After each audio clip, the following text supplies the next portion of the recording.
Good morning, students. Yesterday we have read the chapter 4, Landscape of the Soul, which is written by Natalie Troy. In this chapter, the writers tells us about the difference between Chinese painting or Western painting.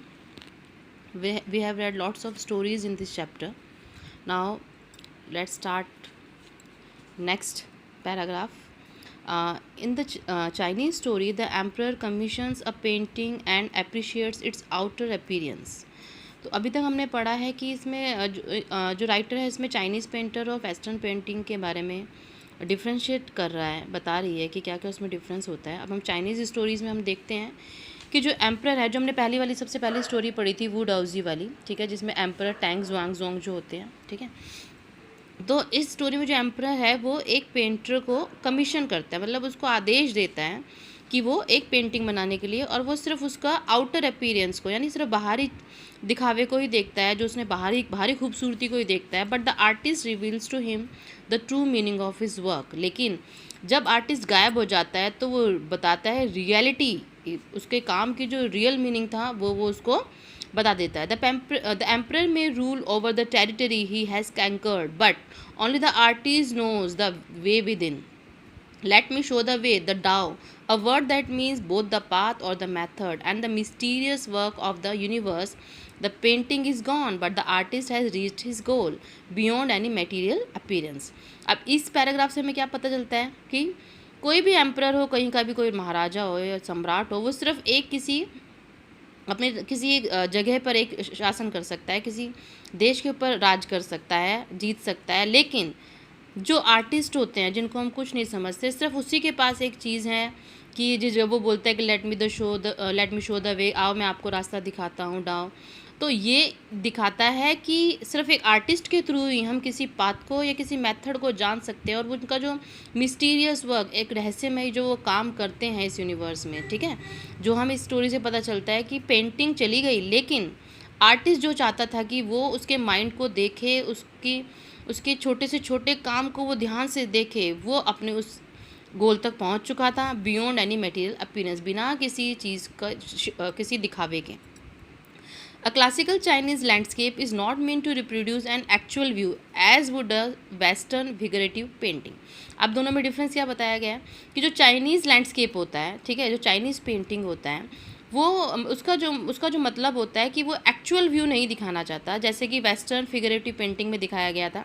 Western में क्या दिखाया गया था, इसमें ये जो black Smith होता है ये एक हाउस फ्लाई बना देता है, ठीक है। Whereas the European painter wants you to borrow his eyes and look at a particular landscape. इसके जबकि जो यूरोपियन पेंटर होते हैं वो क्या चाहते हैं कि आप उनकी आंखें उधार लें, और जो उन्होंने काम किया है, जो भी उन्होंने ड्राइंग बनाई है, वो सब वो आपकी आंखों से देखें from a specific angle. The Chinese painter does not choose a single view point. जबकि चाइनीज़ पेंटर कोई भी एक सिंगल व्यू पॉइंट नहीं रखना चाहता है कि जो यूरोपियन पेंटर ने सोचा था कि उसने एक छोटी सी हाउस फ्लाई बना दी तो वो सिर्फ उसी को देखे। चाइनीज़ पेंटर क्या देखता है, वो पूरा का पूरा एक लैंडस्केप सबके अपने जो उनके वो होते हैं उनके सामने वो रख देता है, ठीक है, जैसे एम्प्रर वगैरह जो भी उनके सामने उनको रख देता है, और वो चाहता है कि वो कहीं से भी एंट्री करे चाहे, ठीक है। You can his landscape is not a real one and you can enter it from any point, then travel in it. The artist creates a path for your eyes to travel up and down then back again, ठीक है। वो क्या चाहता है कि आप वो जो भी उसने पेंटिंग ड्रॉ की है वो किसी भी पॉइंट से अंदर चला जाए, ठीक है, कहीं से भी वो जा सकता है, और उस पॉइंट को, उस पूरी पेंटिंग को वो बहुत ध्यान से देखे, एक एक छोटी से छोटी चीज़ जो उसने बनाई है उसको बड़ा ध्यान से उसका मुआयना करे, बहुत ध्यान से उसको देखे, और उसको क्या करें, उसको एक मतलब एक रास्ता बनाए, ऊपर नीचे आगे पीछे जहाँ से भी वो देखना चाहे, इन ए लेजरली मूवमेंट यानी एक मस्ती भरी चाल में घूमते हुए वो उसकी पेंटिंग को देखे। This is even more true in the case of horizontal scroll, और ये हॉरिजॉन्टल स्क्रॉल के लिए भी बिल्कुल सच बात कही गई है, in which the action of slowly opening one section of the painting then rolling it up to move on to the other adds the dimensions of time which is unknown in any other form of painting. अब जैसे कि उसने would हाउसी ने जो painting बनाई, और उसके बाद वो पहले खुलती है धीरे धीरे, और फिर वो खुद ही धीरे धीरे बंद होती हुई चली जाती है। It's also requires the active participation of the viewer. अब who decide at what pace he will travel through the painting. A participation which is physically as well as mentally. तो चाइनीज़ पेंटर क्या चाहता है कि वो जो viewer है, जो दर्शक है, जो देखना, जो पार्टिसिपेट कर रहा है, जो उसको देख रहा है, वो उसका बिल्कुल एक्टिव पार्टिसिपेशन चाहता है कि जब भी वो उसकी पेंटिंग को देखे तो वो फिजिकली तो वहाँ हो ही, साथ में मेंटली भी वो पूरा उसका ध्यान कहीं ना भटके और वो सिर्फ उसकी पेंटिंग को ही ध्यान से देखता रहे। मतलब इतनी खूबसूरत वो पेंटिंग बनाते हैं। The Chinese painter does not want you to borrow his eyes, he wants you to enter his mind. यानी कि चाइनीज़ पेंटर चाहते हैं वो आप सिर्फ उनकी आंखें उधार ना लें, आप उनके दिमाग में उधार लें, दिमाग में घुस जाएं। और जिस तरह से, जिस प्यार से उसने उस पेंटिंग को बनाई है, व्यूअर भी उतने ही प्यार से, उतनी ही बारीकी से उसके काम को देखें।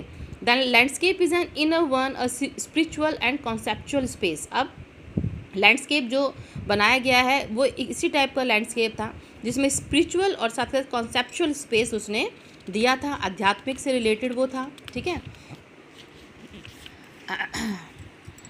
This concept is expressed as shanshui, literally mountains water which use together represent the world landscape.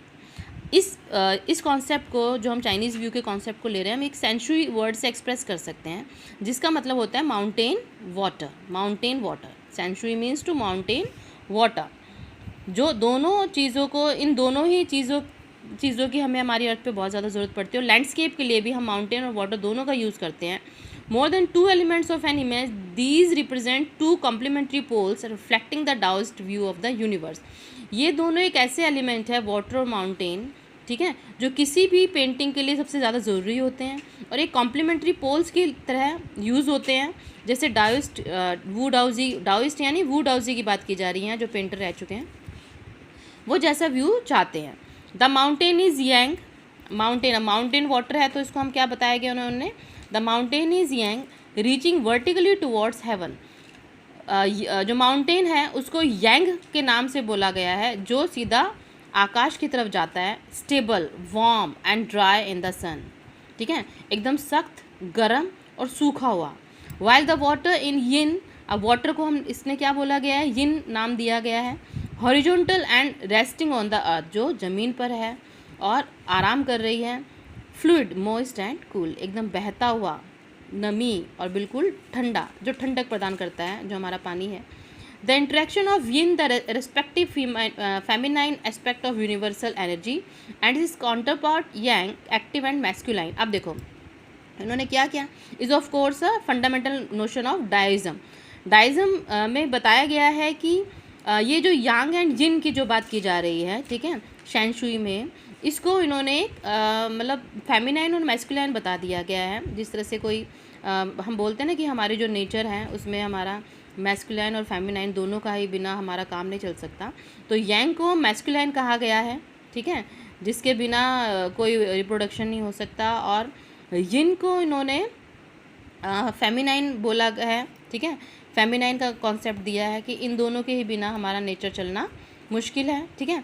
This can be compared with the yogic practice of प्राणायामा। इसको हम कंपेयर कर सकते हैं योगिक प्रैक्टिस से। योगिक प्रैक्टिस में प्राणायाम आपको सभी को पता है, ठीक है, जब हम अपने मेडिटेशन जब हम लोग करते हैं, breathe in, retain and breathe out, ठीक है। जब भी हम मेडिटेशन करते हैं तो सबसे पहले हम योगा में क्या करते हैं कि हम सांस खींचते हैं, उसको थोड़ी देर रोकते हैं और फिर सांस को छोड़ देते हैं। तो ये इन्हीं को बार बार हमारा इस पे ध्यान किस पे जाता है, प्राणायाम पे, हमारे इस पे सांस पे ध्यान जाता है, ठीक है। और एक बिंदु के पर प्राणायाम में हमेशा एक बिंदु बताया गया है कि जब आप इस गोल को अपने फोरहेड पे देखना शुरू कर दो तो यानी कि आप मेडिटेशन के उस गोल तक पहुंच चुके हो, ठीक है। The suspension of breath is the void where meditation occurs, ठीक है, जहाँ पे ब्रीथ का, सांस के ऊपर हमें सांस के उस पर ध्यान रखना पड़ता है जहाँ मेडिटेशन हमारा चल रहा है। The middle void is essential, nothing can happen without it, hence the importance of the white unpainted space in Chinese in landscape. तो इसी तरह से उसके बिना हमारा कोई भी काम नहीं हो सकता। इसी तरह से जो हमारे जो चाइनीज़ पेंटिंग है उसमें वाइट को, ठीक है, वाइट जो है उसका बहुत ज़्यादा इम्पोर्टेंस बताया गया है। वाइट, जब तक कोई वाइट पेंटिंग नहीं होगी हम उसके ऊपर और कोई कलर नहीं भर सकते, ठीक है। तो ये उन्होंने चाइनीज़ व्यूज़, चाइनीज़ पेंटर्स के बारे में, चाइनीज़ पेंटिंग के बारे में बताया। I hope you understood the chapter and Tomorrow we will read next paragraph of this chapter. Thank you and have a nice day.